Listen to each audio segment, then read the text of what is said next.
Are you sitting comfortably? Good afternoon and welcome to another episode of Are You Sitting Comfortably on East London Radio. Now, first of all, I'm going to apologise for that opening song.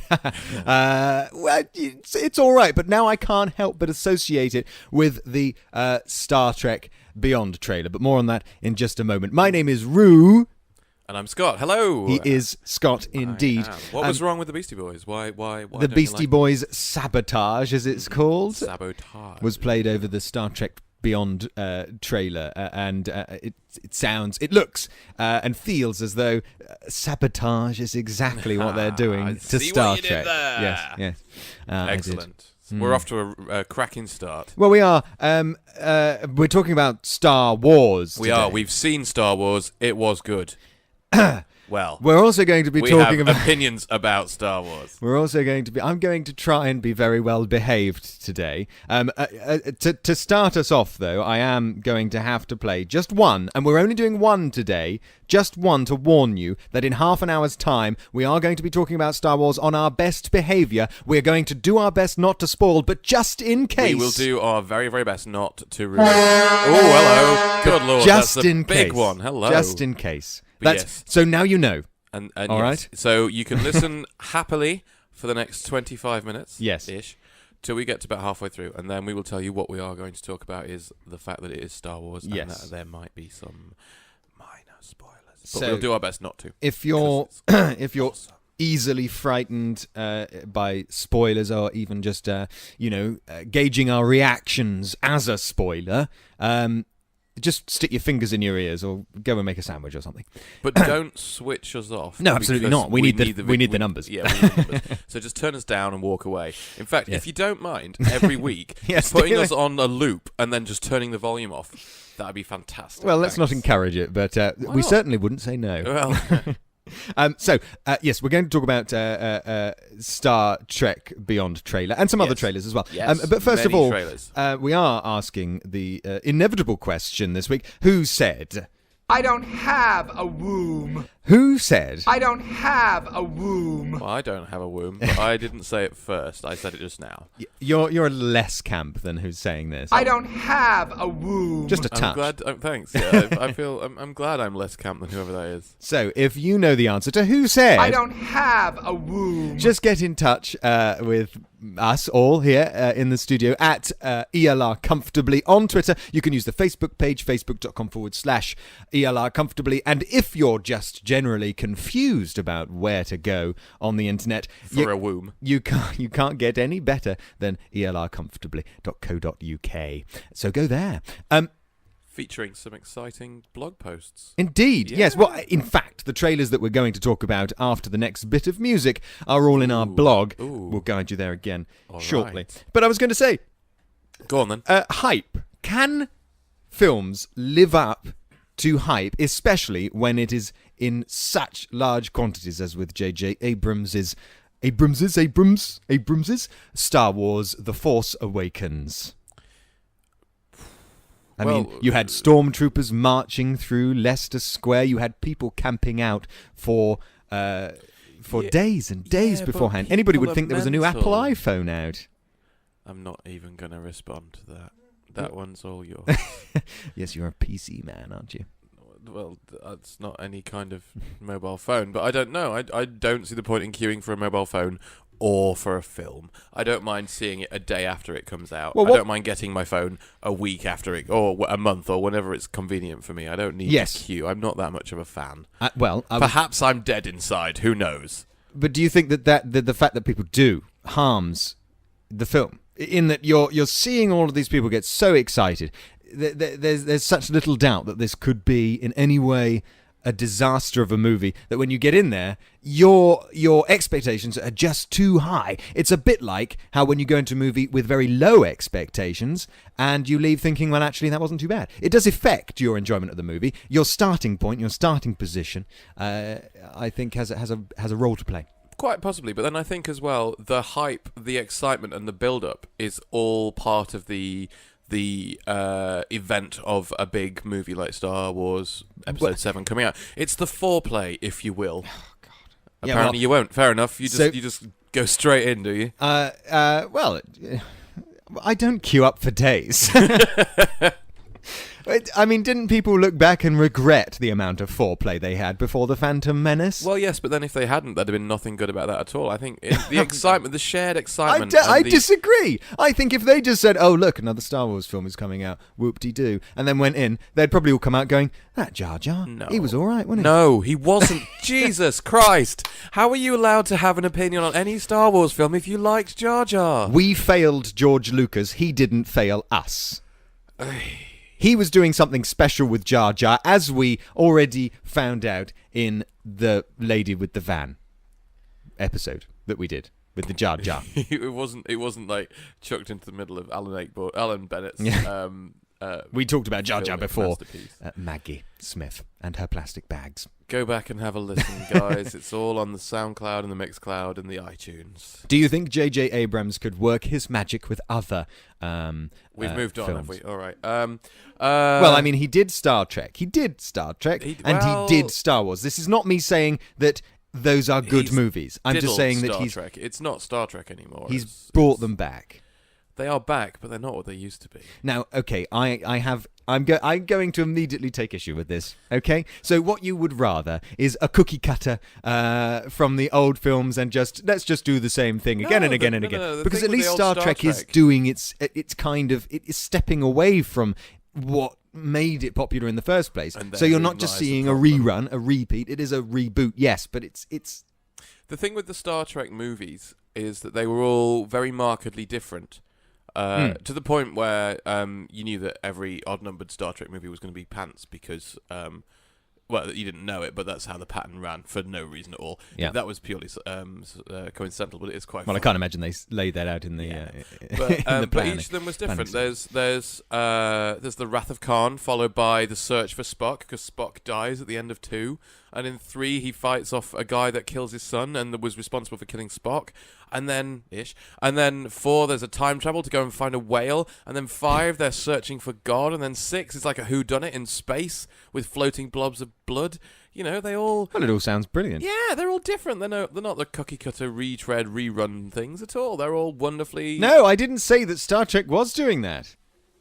I'm saying that Star Wars perhaps is, but we'll get more onto that later. Right. But all I'm saying is that because I'm asking this question about whether you think J.J. Abrams should get his dirty hands on any other science fiction franchises, just me saying that doesn't mean that I think that he's done a particularly good job this time around. That's all.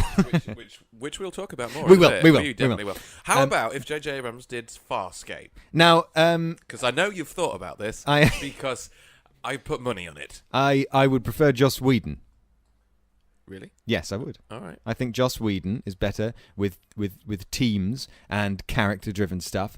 J.J. Abrams is very, what's in the hatch? Ooh, lens flares. Ooh, which worked when you shoved lots of strangers on an island with polar bears and lots of scary woods and a big dust cloud. I don't remember that episode of Farscape.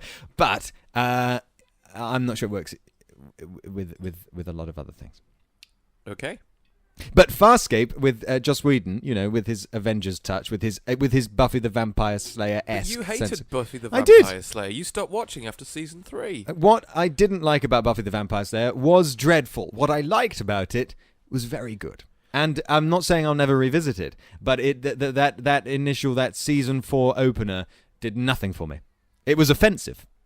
It wasn't trying. I was like, you have a budget here. Use it, for Christ's sake. The rest of the episode, they get a budget for a series, not per episode. Farscape had $4 million per episode, I think you'll find. So yeah, and that was back in the early 2000s, late 1990s. That so was Buffy. It was the Game of Thrones of its day. But there is... There is a truth I can admit, okay? It is going to remain a cult classic, a cult favourite for the rest of time. Yes, because Buffy is amazing. And, Buffy is a cult favourite as well. No, that's what we're talking about. Oh, right, okay. Well, yes, no, they're both cult favourites. They're cult. They're going to stay What's the other one? Farscape. Oh, right. See, it's just a strange noise happening. Yeah, see, the whole studio is falling down around the idea that you didn't watch enough Buffy. It's better that way, though, that these are cult things, because because after this that we've seen, I am now certain in the belief that the only way from now is downhill. We're not going to see a resurgence of genuinely so amazing the best of Hollywood. cinema is over. Yeah, it's done. All right, it's finished. Okay. Well, this show's been fun. Let's go find something else to talk about. Shall we? But more on that shortly. We're going to talk about some trailers. If you want to have a look at the trailers that we're going to be talking about after, Follow Me by John Williams from Star Wars: The Force Awakens. John Williams is the man. Go to elrcomfortably.co.uk/blog. Nice and easy. Nice. So here we are. Follow me, and we're back. With the alarms and the sirens and the crashing of the plates. Yes. So John Williams there doing his thing. It's going to be Star Wars music all the way throughout. I hope you don't mind. I don't mind. I like it. You do. I do. Interestingly I very much do. enough, just going to scatter a Star Wars fact here. Oh, throw it at me. It was the first J.J. Abrams movie without Michael Giacchino doing the soundtrack. And you love Michael Giacchino. I love Michael Giacchino. Well, I love John Williams. What would happen? Oh, that needs to happen. If they had a love child. Yes, Michael Williams. Or John Giacchino. Oh, that's got a ring to it, hasn't it? Oh, John Giacchino. Oh, I'd like John Giacchino to take me out to dinner. All right. That's... Yeah. I okay. Anyway, we're going to talk about some trailers. Star Trek Beyond. Okay. Now, do you think there was too much of a Fast and the Furious influence? There was a going motorbike on a alien planet. What was that about? Well, this is the thing, isn't it? I mean, I can't remember them in too great a detail, but there was lots of inconsistencies like that, wasn't there, in these new films, such as music that we listen to today being played however many millions of years. Classical music in the future. Yeah. They did do that in another episode. It was First Contact. They have Zefram Cochrane, although he's in the past. When they travel back in time, the first ever warp drive thing, he plays Magic Carpet Ride by Steppenwolf, which is a fantastic song and nice to hear. And it's fun that they could do that in the movies, because whenever they had Star Trek The Next Generation, Captain Picard would be like, "Computer, play some music. A samba." And then you get this kind of like... Sorry, who was playing Captain Picard at the time? It was played by, as always, by... the bald man. Sir Patrick Stewart. Yes. The bald man. Well, yes. Professor X, if you prefer. Yes. Good Lord. I should just rewind and mention that I say it's got the Fast and Furious influence in the trailer because Justin Lin is the director of Star Trek Beyond, who directed... I'm not sure all or some of the Fast and the Furious is a few. I'm sure he did. Of those. Yes. So that's on our trailer splurge on our blog. Yeah, a bit of a talk about that. elrcomfortably.co.uk/blog. But then at the same time, I'm still hopeful for this movie, because they wrote a movie that was apparently to Star Trek. For a wider audience. This is the thing. I heard in interviews that people were saying that this is going to be the most Star Trekiest of all the Star Trek films. It's going to get proper Star Trek nerdy. And then you watch that, and it's all just like... It took me right back to the old Blink-182 days. Grungy kind of like... It was like it should have been on BBC Two around the same time as Robot Wars, Buffy the Vampire Slayer, Fresh Prince of Bel-Air. Those were the golden days of BBC Two, if you ask me. They were. Anyway. And then it all moved into Ready Steady Cook omnibuses and things, and it was very odd. Awful. Anyway, yes, but so they wrote a very, very Star Trek-y movie, and then they decided it was too Star Trek-y, that it would only appeal to the nerds, and they brought in Simon Pegg, who is a massive nerd in himself. If you've seen Spaced, you know how much of a nerd he is and how much he loves his... Spaced is one of the best Channel 4 sitcoms. It's up there with The Green Wing, certainly.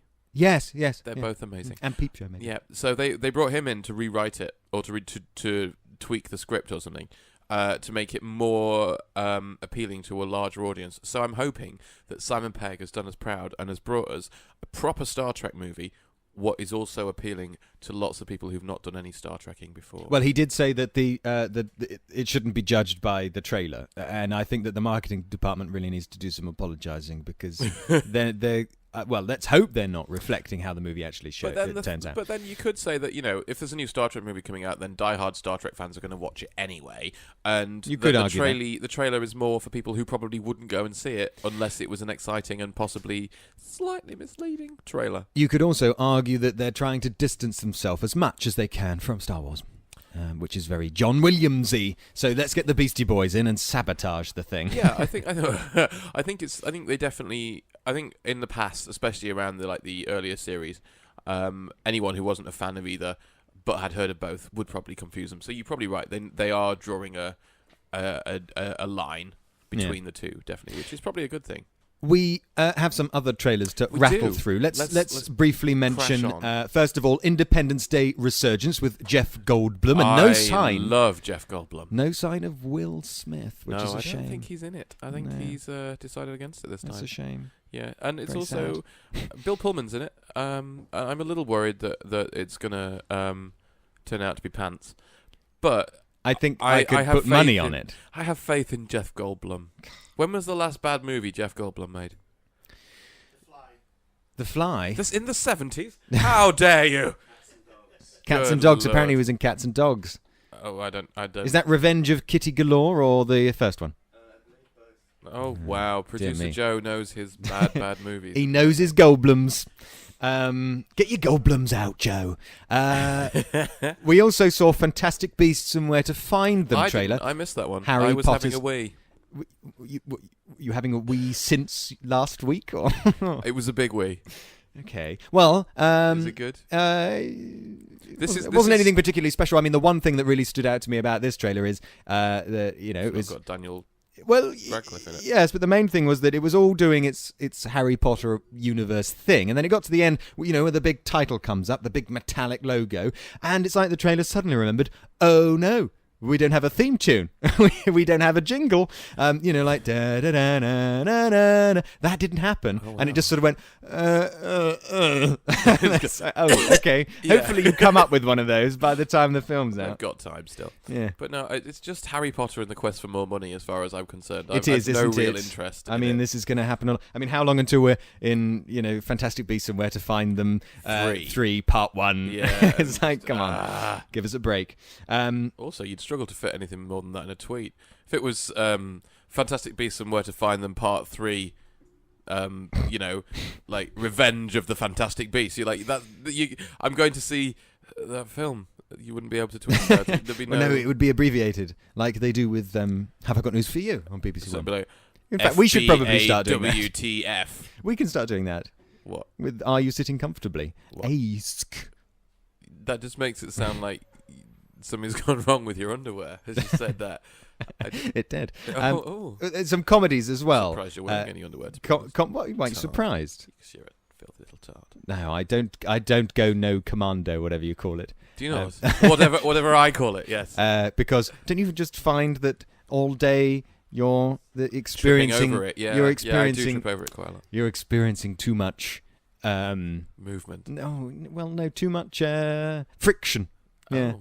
Anyway, there are some comedies, comedy trailers. Yeah, let's stop talking about your genitals just for a minute, please. Whiskey Tango Foxtrot. I'm actually looking forward to that. Tina Fey doing a reporter in the Middle East. She has a wee in the trailer.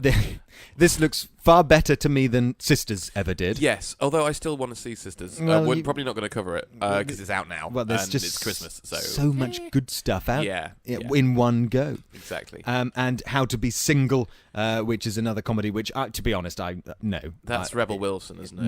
Needn't be made. It's probably going to be. It's just Rebel Wilson doing what she does.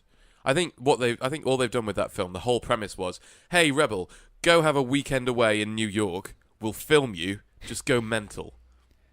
And that's probably what they've done. And, she's no Michelle Gomez. I don't want to watch her doing that, but I probably will because it's probably got some funny one-liners in it that I can steal and use for myself because no one else will watch it and everyone will think I'm really witty. You shouldn't reveal these cunning true. plans behind your bugger.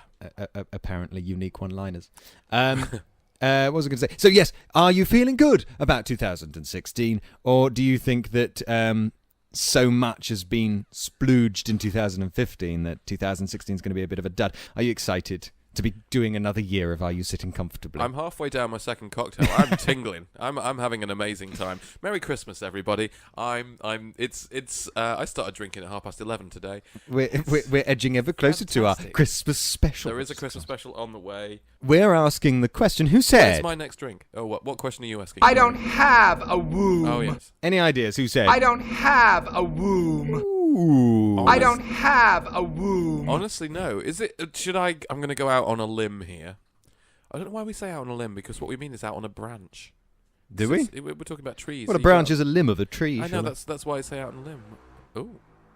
Good Lord, do excuse me. I don't know what that was. Be the drinking. Yes.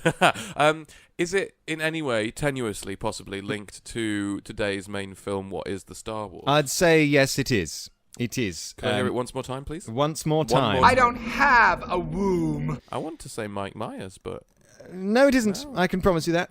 Oh. Okay, so we're going to play some John Williams, and then we are going to roll up our sleeves and delve right into the land, elbow deep. into a galaxy far, far away, long, long ago, whatever that is. Good Lord. Right, so The Falcon by John Williams. Here we go. Oh, I just love that little twiddly, twiddly, twiddly at the end there. It's just, it's good, isn't it? Yes, for about the first 10 minutes of Star Wars, it was pretty much the John Williams show. Nothing else was happening. It was sort of like, a screensaver of space things happening to John Williams. But we both love John Williams, so that's fine. Yeah. And I love Star Wars. Yeah, I know, but anyway. Yes, so I suppose we're going to have to get this done now. Go on then. Right. Go on then. Well, I'm going to bite my tongue. I want to hear you say it. I want to hear you say all the words. Just so that our listeners are aware, we do have an innocent bystander in the studio, so we are definitely going to have to be on best behaviour, because this man will probably murder us if we severely spoil to any He's huge degree. waving a spoon, Our, which is both inventive and terrifying. So, Producer Joe, we will do our very, very best to keep this as spoiler-free as possible. Now come on. We have to be reasonable, because there are certain large things that are definitely, I mean, you and I both know, cannot be spoiled. Some things happen. Yes, but there are smaller things which I am going to have to raise an issue with. But overall, I was very excited. Let's first do overall before we get into any details. And in fact, let's talk. Would you like to do 30 seconds worth of what it's about? Oh, I don't. Yes. All right. Fine. Okay. So in 3, 2, 1. So Star Wars: The Force Awakens is the next episode in the Star Wars saga, set after the end of Star Wars 6, which was Return of the Jedi, and it plays a lot of the same themes of family and good versus evil, and what that means, and where you stand and what's happening. And there are lasers and lightsabers and explosions, but there's also more than that. There's people, and there's a heart to it, and it's interesting, and it's got robots. Right, now it's my turn. Are you going to do 30 seconds? I'm going to do 30 seconds. I can tell from the look on your face that you could do this in 5. But go on, I want you to fill all 30 seconds. It's A New Hope. It's not though, is it? It's A New Hope. I've seen A New Hope, and everyone looks a lot younger in it for a start. Overall, I was very excited. I wanted to love it. I did, because there's a huge space in my heart for science fiction. But I am going to steer clear of this after this. But it reminded me why I like Farscape. It's very obvious. Give me something new. Give me something new. Please, do something new. I was sitting there thinking, when are you going to do something new? I'd like some character development with my explosions. Please, we've got these interesting new people who have showed up, who have potentially interesting stories. Why are you not showing us them? Why are you faffing about doing all this I think endless... But then... You got plenty of the new stories. You got all about Finn as the stormtrooper who defects. That's not a spoiler. That happens well, that's pretty obvious from the trailer anyway. It's However, I'm going to say that is not explored enough. That is not explored There's enough. still I time. didn't believe in that. This film is set in a distant galaxy long, long ago. It is expecting me to suspend my disbelief. And John Williams can play all his instruments as much as he likes and try to distract me with the beauty and majesticness of what is happening on screen. But I need logic in this universe. It can't just all just... And where was not the logic? If you could... Well, no, sorry, carry on. We'll come to details in a bit. The logic was that there's obviously this huge threat, which is what is it called? The First Order? Yes. Which is a remnant of the Empire. Of the Empire, Okay. yes, of the dark side. Okay, so first of all, my question is, what was the point of what they were faffing about doing in the original trilogy anyway? Because these guys seem enormously powerful. And They ran the Empire. Yeah, but I need to understand how and why, and none of this is explored. There's a If big you want the gap. how and the why of the Empire. Oh, I have to read an enormous Wikipedia page, do I? Like they're assuming everybody else in the audience. You just have to watch the first 3 films. That's all about the administration and the trade agreements and the TDM. It's precisely because I've watched the first 3 films that I know that this was a carbon copy. That there's nothing new here. There's literally nothing new. It's just an HD version of the first film. Now, honestly, I'm sounding very annoyed, but I went in with such an open heart and such an open mind, desperate for it to woo me so that I could be as enthusiastic about it as everybody else has been while I've been caught up on other better science fiction adventures. There was always the 90s. There was from the 80s, Star Wars. There was always a part of me that all along wanted to be as enthusiastic about Star Wars as everybody else. But it's the same problem I have with the Russell T Davies era of Doctor Who. Not so much Stephen Moffat. Stephen Moffat writes himself in circles and almost up his own backside. But at least he's trying something new. Russell T Davies was paint by numbers. This was paint by Star Wars numbers. They just took A New Hope and did the same thing again. And this is why I left the cinema thinking, I'm genuinely concerned about the future of Hollywood because this is going to make a killing. Jurassic World made a killing. We can't compare those 2 films because Jurassic World was pants. This was quite good. They are the same. They are all the same. There are no dinosaurs in a galaxy far, far away. No, I'm saying they're all the same as what came before. We are stuck on a loop. It's like, what's that film that goes around in circles? Groundhog Day or whatever. Groundhog It's just Day. endless. Groundhog Day is an amazing film. And they think that bigger is better. Just scale everything up, make it look shinier, and it's not. I mean, I'm going to be very unpopular for saying this, and I may have to hand in my resignation when I've finished my next sentence. But I may have very much preferred George Lucas's sitting down in rooms and talking about politics approach, because at least that was a logical. Your resignation is accepted. No, listen. Please clear your desk. That was interesting because it's how it works. It's how this universe works. You can't just say, oh, the Force, with your magical hands, everything's better again now, oh, the Force. What? No one ever said that. That's not a thing. The Force is basically magic. Yes. Yes. The Force is everything that isn't science, that isn't measurable, that isn't... it's the fantastic, it's the exciting, the part of us that we can't quantify or science away as molecules or atoms and things. It's the bit that makes us people. It's the exciting, it's the spark, it's the fun bit that it's the bit thing that is, writes. In the prequels and the originals, I got the distinct impression that while the Force is make-believe, it's a trainable aspect of the human mind and our connection to, as you say, what is unknown and very mysterious about the universe. I mean, there's plenty of that in our real world that we don't quite understand. In this one, it was basically just, oh, look, there's the Force. And it worried me because it just annoyed me as much as if you're a Doctor Who fan when David Tennant clicked his fingers and the doors to the TARDIS magically opened. That's very different because he shares a very strong and very deep link with his TARDIS. Does he? Well, that's very convenient, isn't it?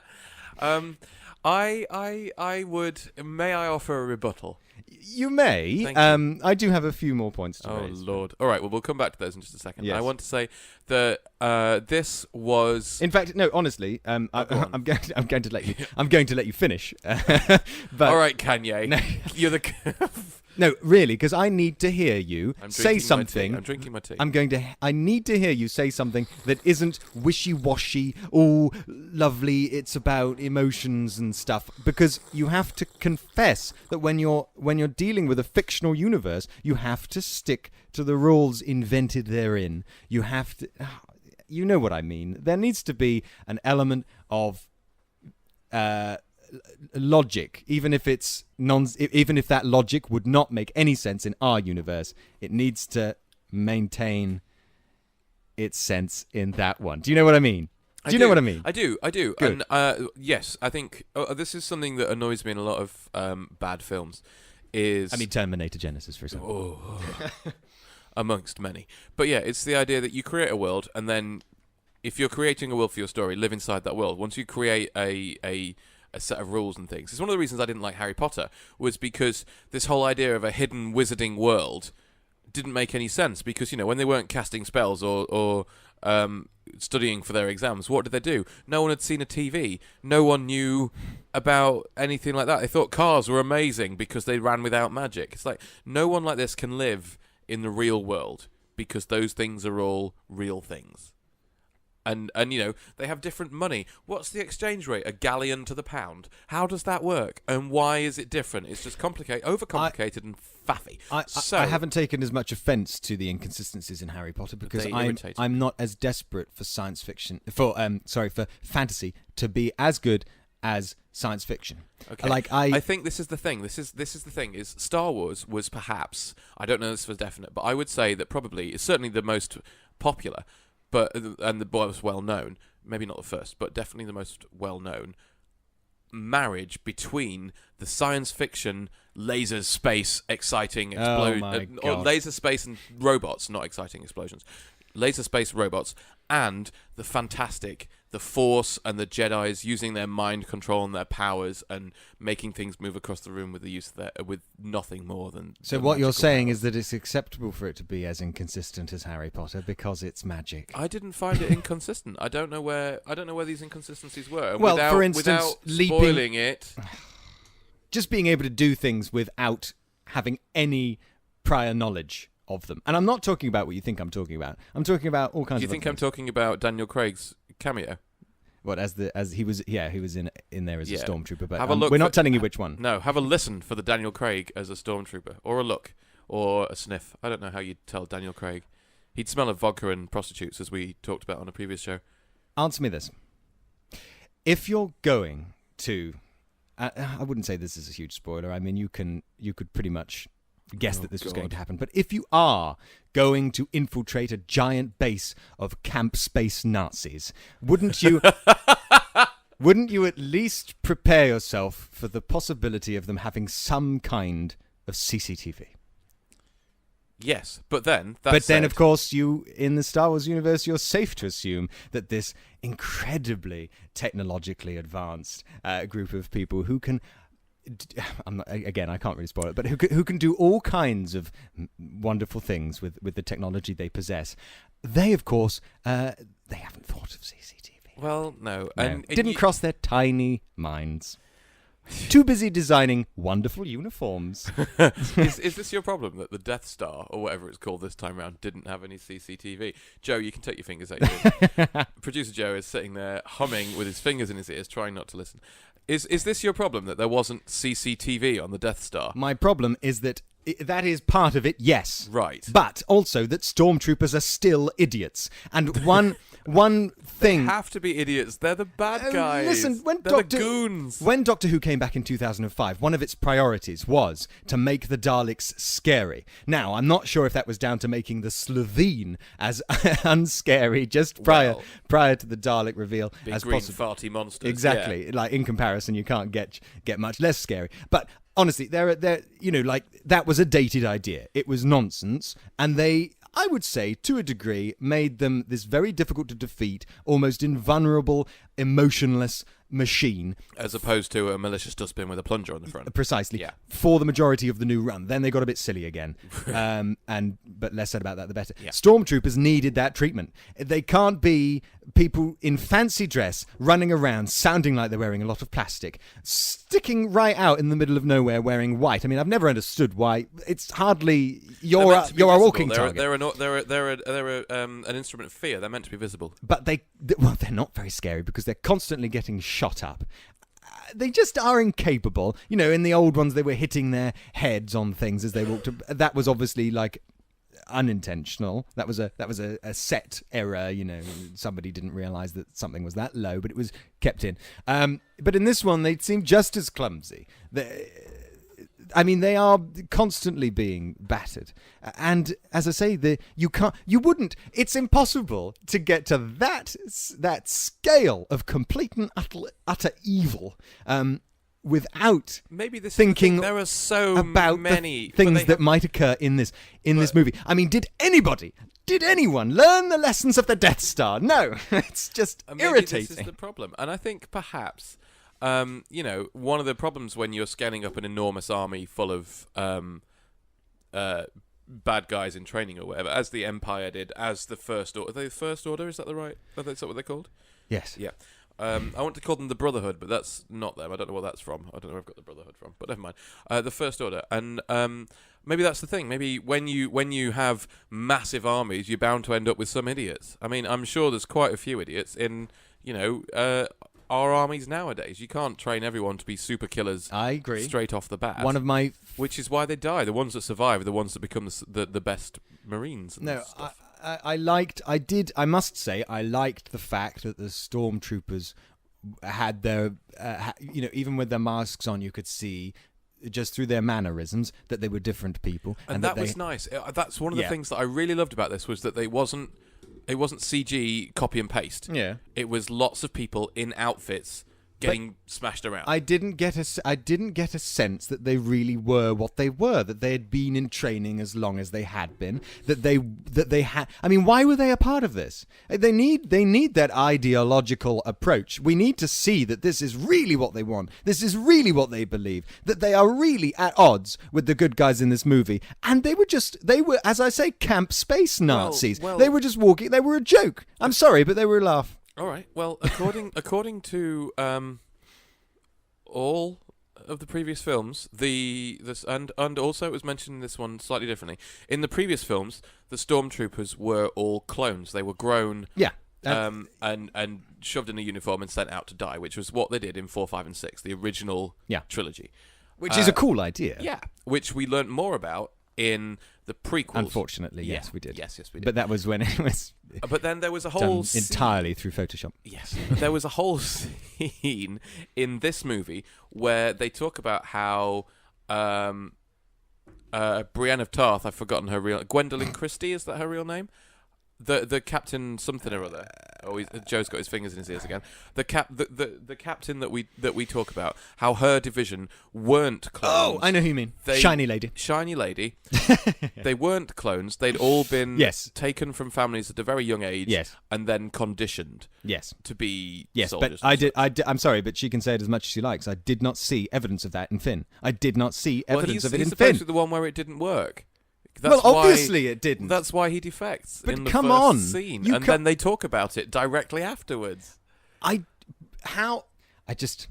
sorry. I find it, I need to believe it. And I saw no evidence that this whole backstory that they reference occasionally actually is evident in the present that we're watching now. Does that make sense? I know what you mean. I think there was as much of it as we needed because I think the more backstory you try and put in, the more we get bogged down in the prequels. Well, exactly. And that didn't work. Don't you think that a better idea would have been to scrap the whole idea of episode 7 and just to do something completely different elsewhere in that same universe? That's happening. That's Rebels, isn't it, or something? They're making another movie.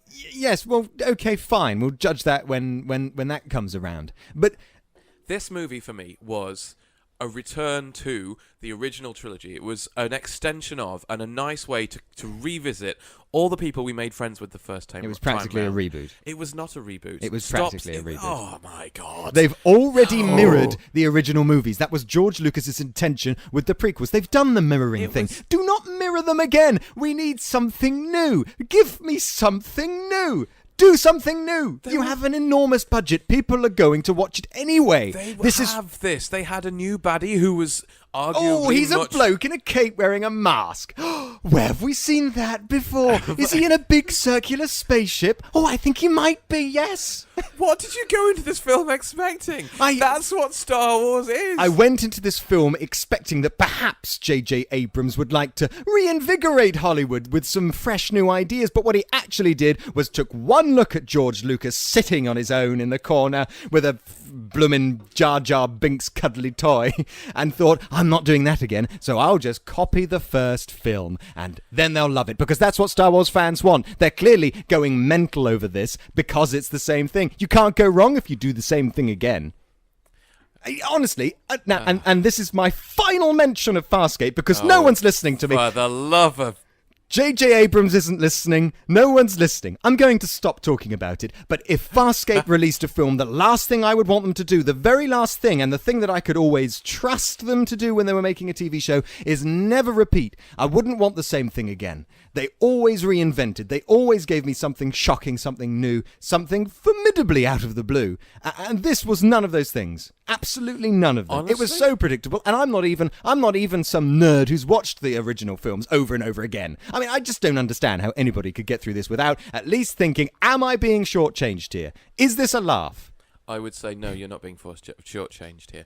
It was a fun, lovely film that revisited some old characters from the moment that it said Star Wars. When you saw Star Wars on the screen and the music starts and you see Star Wars Episode 7. I liked the rolling text. The rolling text. As soon as that came in, I got goosebumps, because it was like seeing an old friend again. It was like something new on something that I was never a Yes, but it's like fan. when you meet up with an old school friend and you realise, hang on, what, you still work in Matalan? 5 years it's been. Surely you're doing something new with your life now. That's what it's like. Whereas when you meet a new friend who's, oh wow, what, you're doing new things with your life? You've moved? You've got a family? This is exciting. We've got lots to catch up on.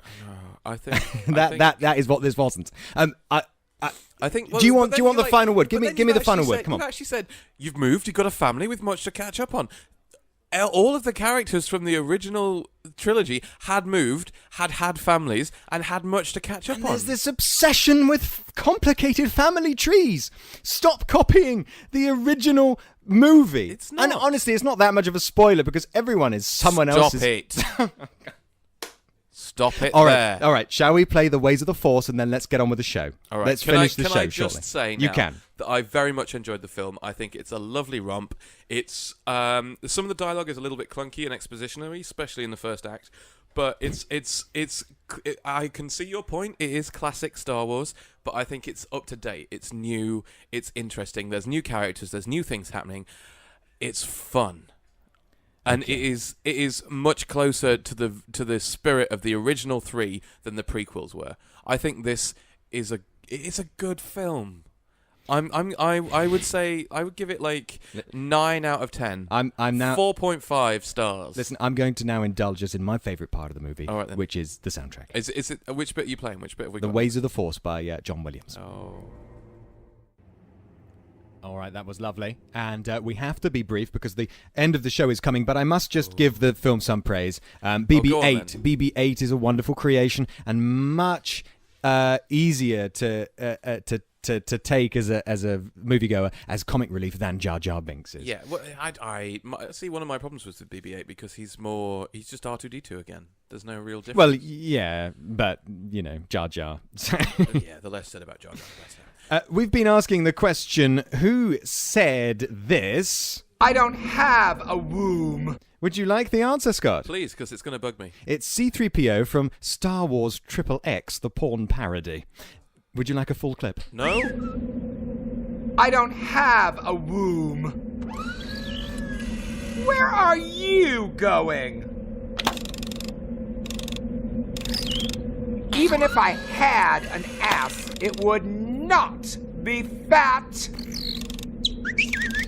You go that way then, you rusty little twink. And I hope you get sand in your service hatch. This way is much easier. That malfunctioning pile of Yasm dung. He tricked me into this. There you are. Now, sounds like Andy Dick. I'd arguably say that that is probably far more enjoyable than the Force Awakens. Get in the sea. Okay, so we are now finishing the show, and next week, tune in to our Christmas special. Boxing Day Christmas special. In the meantime, everyone, have a wonderful Christmas. Go and see Star Wars. I'm seeing it again today in 3D because you have no life. Because I want to. All right. It's been a pleasure. Have a good one. We'll see you next week. Yes. Bye. Join us next week for another thrilling episode of Are You Sitting Comfortably?